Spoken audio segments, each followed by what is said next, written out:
Hello everyone, I'm Ernie and I'm so glad you're here with us today. Today we want to work on a project that I've been wanting to do ever since we picked up that free ore from that unknown name mill, and we got 5 bags, and the other bag was kind of a bust to me, but it was a good try. There wasn't very much, there was only 2 grams of concentrate. But what I want to do with this bag's a little different. Actually, this bag's a lot heavier than the other bag. But what we're going to do, we're going to take 100 grams of this ore. We're not going to crush it up. We're not going to wash it. We're just going to cook it, roast it to turn the sulfides into oxides. And then we will add in the right amount of flux and smelt it and see what we get.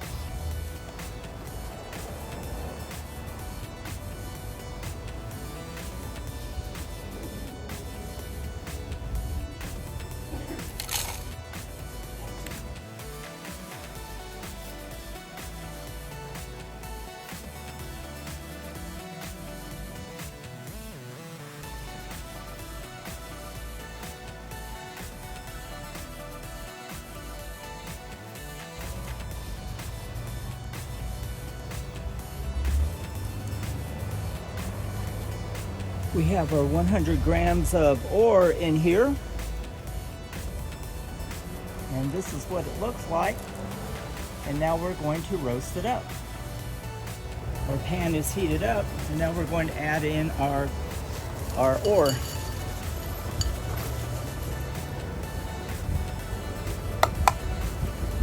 The temperature of this pan will reach about 500 degrees.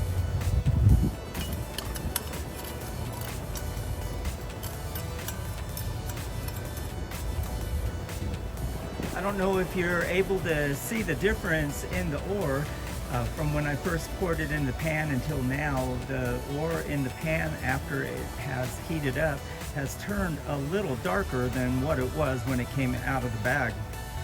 All right, our roasting process is complete. We roasted this about 10 minutes, and you can see the color change in the ore.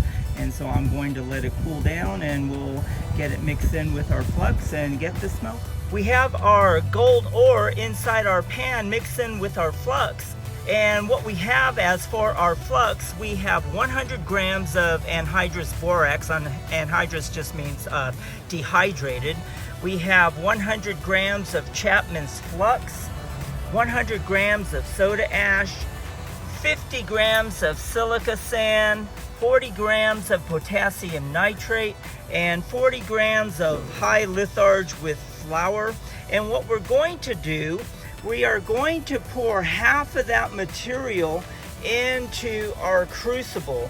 If I were to pour all of that material into the crucible, we would have an overflow, and I don't want that. So if I pour half of it and let it melt, and then I will pour the rest of it in there, and then we shouldn't have an overflow. I'm not worried about having an overflow when we pour it into the cone mold, because I had purchased this new cone mold. It's a I picked it up from lmine.com or Legends Mining in Sparks, Nevada. They originally go for $449, and I just happened to look on the internet the other day, and it was for sale for $174 plus tax. So I couldn't resist the price, so I went and purchased it. So when we pour the material out of our crucible and into our cone mold, which I will have to heat up with a propane torch so we won't have a thermal reaction, we're not going to have an overflow, and we will get a true reading of our lead bead that we hope to get out of this material.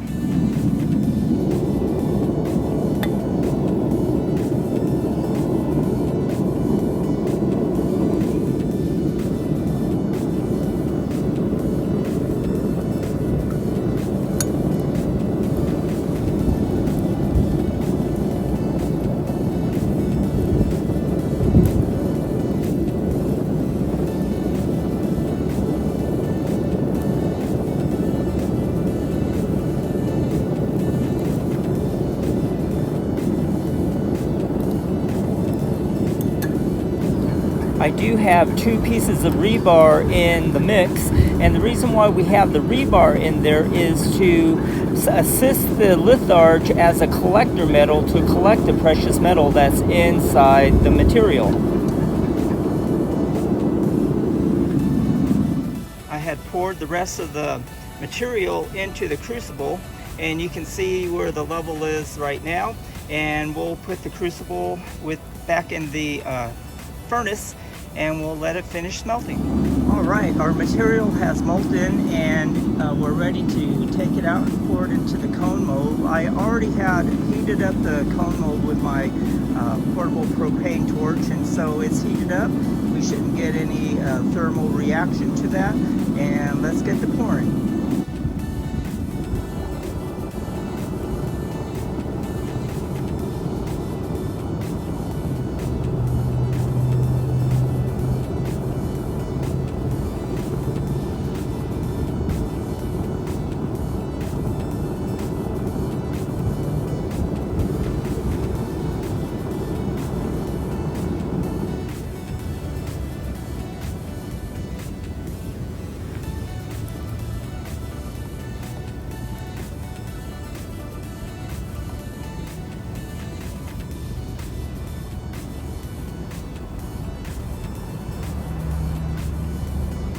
What I want to say is that my camera stopped.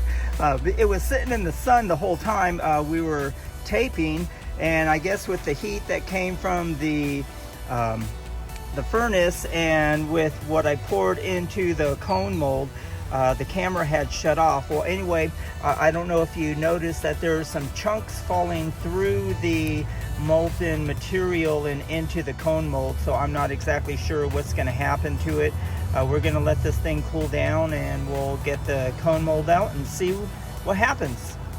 Okay, we're ready to get the cone out of the cone mold.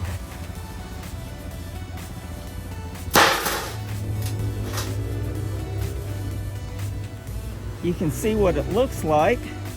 Looks like there's some material here at the tip, but we'll get my little hammer or some tool to knock this open.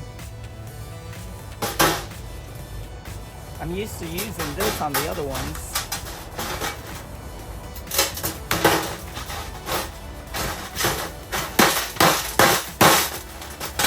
I wanted to show you what was inside of the slag, and apparently not all the rocks that were inside the ore melted. I should have let it smelt some more, but I didn't. But let's see what the cone looks like.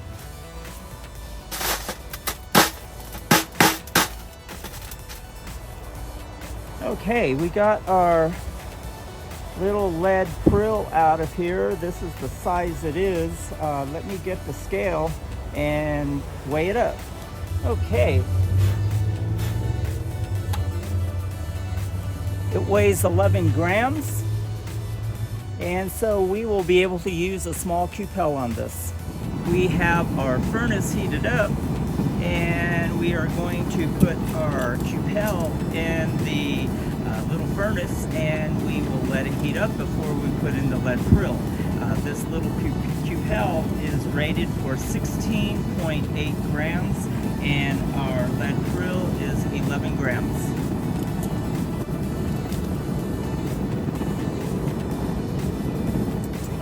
Is heated up.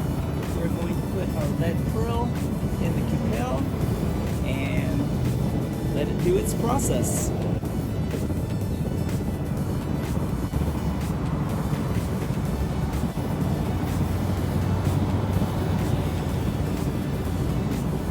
What I've learned with my new furnace and with the intake that I use with my furnace that I purchased from Amazon is that you hear that sound, and it is more oxygen going through the intake into the furnace, but that oxygen is what oxidizes the lead prill. You can see the lead prill oxidizing with the black, and the Cupel is absorbing the oxidation of the lead prill, and that is necessary I had to make several adjustments and try different things out, but so far this is working the best, and actually this is the best that I have ever Cupelled a lead prill.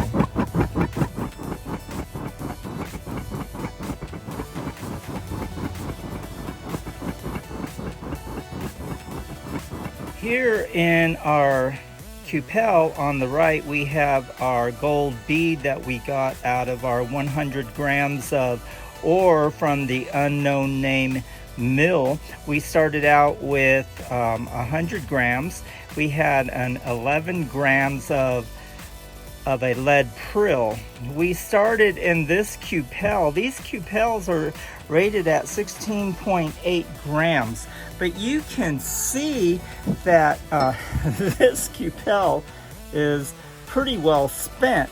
This is the original Cupel that we started out with, and then all of a sudden it wasn't absorbing any more oxidation off of the lead prill, and actually the lead started bleeding out of the Cupel, so I had to transfer the material into this this Cupel here, and I did lose some material. But anyway, let's go ahead and weigh this up and see how much this gold bead weighs.